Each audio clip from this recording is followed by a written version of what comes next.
SGPT आणि SGOT ह्या taste नेहमी करायला सांगतात, तर त्याचा काय सिग्निफिकन्स असतो? ती ह्या दोन्हीच्या तपासण्या आहेत, त्याला ट्रान्स अमायनेजेस म्हणतो आपण. म्हणजे त्या डायरेक्टली हिपॅटोसाइट लिव्हरची जी पेशी आहे त्याच्या फंक्शनशी निगडीत आहेत आणि त्यामुळे ह्या मूलभूत तपासणी समजली जाते. जेव्हा SGPT-OT हे रेज्ड असतं तेव्हा लिव्हरला काही प्रमाणामध्ये इंजुरी आहे आणि हिपॅटायटिस सारखं लक्षण दिसतंय असं त्याच्यातून इंडिकेट होतं. आणि SGPT-OT हे नॉर्मल घरात नसेल आणि वाढलेलं असेल तर निश्चितच त्याच्याकडे लक्ष देऊन तपासण्या केल्या पाहिजेत. माझ्याकडे एक आता उदाहरण देते या प्रसंगी. माझ्याकडे एक गृहस्थ यायचे, ते 12 वर्ष रेग्युलरली तपासण्या करत राहिले.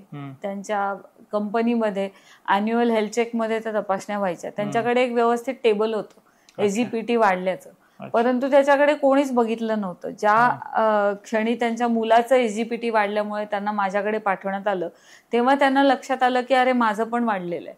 म्हणून त्यांनी मग कन्सल्टेशन घेतलं आणि तेव्हा लक्षात आलं की त्यांना हिपॅटायटिस C होता, क्रॉनिक लिव्हरचा आजार होऊन सिरोसिस झालेला होता आणि ते सगळं तेव्हा निदान झालं.